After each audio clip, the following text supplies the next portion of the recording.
शिव सौंदर्य प्रणाम, नमस्कार। आप सभी का स्वागत मेरे यूट्यूब चैनल श्री जी पहाड़ी पर। आज का ब्लॉग बनने जा रहा है जिसका विषय है समस्या में ही समाधान। उम्मीद करता हूं आपको ब्लॉग पसंद आएगा, तो हमारे चैनल को लाइक, शेयर, कमेंट्स और सब्सक्राइब ज़रूर करें, जिससे हमें प्रोत्साहन मिलता रहे और इसी तरह हम आपके सामने अच्छे से अच्छे ब्लॉग बनाते रहें। तो सुनते हैं इसी विषय पर। धन्यवाद। मेरे मुंह से निकल रहा है मेरे जैसे ही आप हम सब मनुष्य हैं।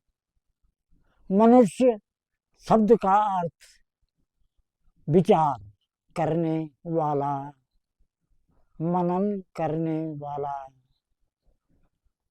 अर्थात मनुष्य शब्द विचारार्थक है।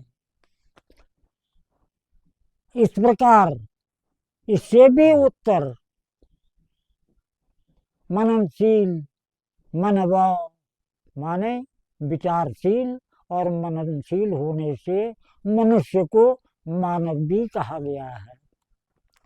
अब मनुष्य ही किसी समस्या पर विचार कर सकता है, समस्या को समस्या मानता है और विचार के बाद उस समस्या को समाधान भी मानता है, उसका समाधान भी जानता है। कैसे जानता है? उस पर गहन विचार के बाद। एक घटनाक्रम है। एक बालक, छोटा सा बालक, एक चम्मच में दूध लेकर के किसी मोहल्ले में घूम रहा था और ये कह रहा था कि इस दूध की खीर बना के दे दो। हंसने लग गए लोग। अरे ये मूर्ख कहाँ से आ गया यहाँ? एक चम्मच दूध की खीर कैसे बनेगी? चावल तो हम डाल देंगे लेकिन दूध कहाँ है? दूसरे के यहाँ गया, तीसरे के यहाँ गया। एक विचारवान अपने से ऊपर उस पर माने अमूर्त सत्ता पर विश्वास कर रखने वाली बुढ़िया, जरूरी नहीं पुरुष ही विचारवान हो, महिलाएं भी, बुजुर्ग महिला हो चाहे पुरुष हो, जो विचारवान है, बुढ़िया के दरवाजे पर जैसे ही पहुंचा, बुढ़िया ने क्या सोचा? ये बालक नहीं है, ये कोई अनन्य है।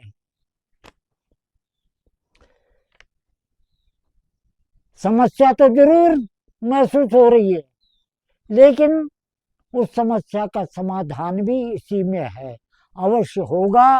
बुढ़िया ने कहा, बेटा इधर लाओ, मैं बनाती हूँ।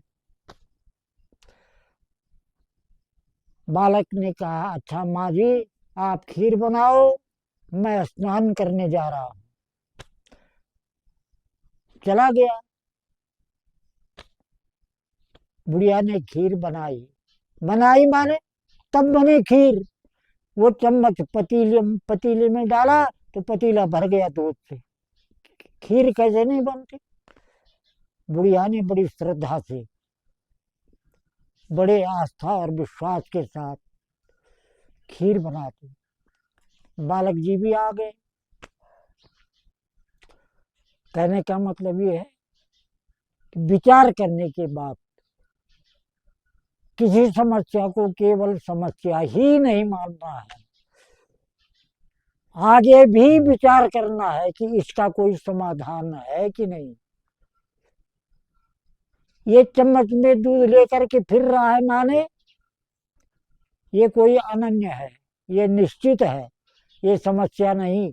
इसी चम्मच के दूध में समाधान समाया हुआ है और वो सिद्ध होके रहा। कौन था वो बालक? वो थे श्री गणेश जी। स्नान करके लौटने पर वो गणेश के स्वरूप में बुढ़िया के सामने आ गए। बुढ़िया प्रसन्न हो गई, प्रफुल्लित हो गई। अपने को धन्य समझना ही था, स्वाभाविक है। साक्षात गणेश जी खीर खाने के लिए बुढ़िया के घर में बैठ गए। तो मेरे कहने का मतलब ये है, समस्या ही नहीं मानना चाहिए, विचार करना है इस समस्या का समाधान कैसे निकलेगा, क्या होगा, किस विधि होगा। अब नवयुवकों को उनके जीवन का लंबा आयाम है, समस्या नहीं बनना है, समाधान बनना है। ऐसा प्रयास करना है, अपने को ऐसे तैयार करना है कि समस्या ही बन करके न रहे, समाधान बने, जिससे स्वयं के साथ साथ सबका हित हो सके। धन्यवाद।